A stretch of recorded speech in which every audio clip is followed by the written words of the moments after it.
Sementara itu, pemirsa, guna keselamatan para personil, jajaran Satreskrim dan Satres Narkoba Polres Mubah melakukan simulasi penangkapan.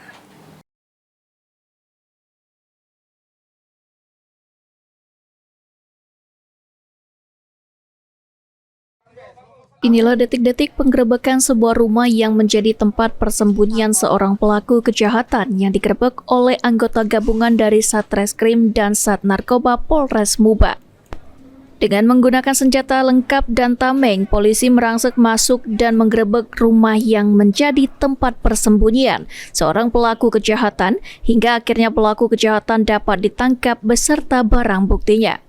Hal ini merupakan bagian dari sebuah simulasi penggerebekan dan penangkapan yang diadakan oleh Bak SDM Polres Mubah bagi para anggota Satreskrim dan Sat Narkoba, dengan tujuan agar para anggota di lapangan dapat kembali meningkat kemampuan dan kepiawaian dalam menjalankan tugas sesuai dengan SOP yang berlaku.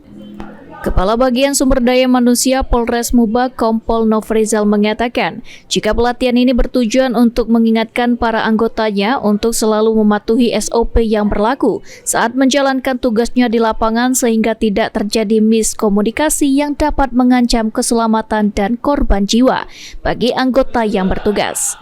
Ia juga berharap kepada seluruh anggota polisi di lapangan agar tetap meningkatkan kewaspadaan serta kekompakan dalam melakukan penggerebekan dan penangkapan terhadap pelaku kejahatan. Jadi dapat kami sampaikan bahwa kegiatan ini adalah peningkatan kemampuan personil Polri.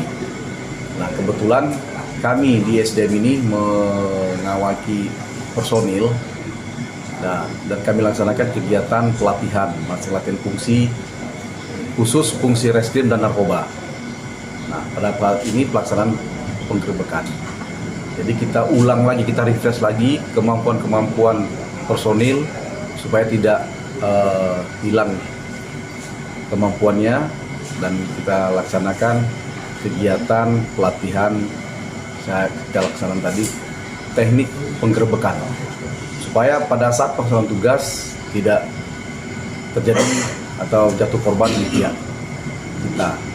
Nah, makanya kita laksanakan, kita tingkatkan lagi kemampuan personil Polri, khususnya Polres Musi Banyuasin dalam hal fungsi teknis masing-masing di Polri, terutama fungsi teknis reskrim dan fungsi teknis narkoba. Ruzi Iskandar, PAL TV.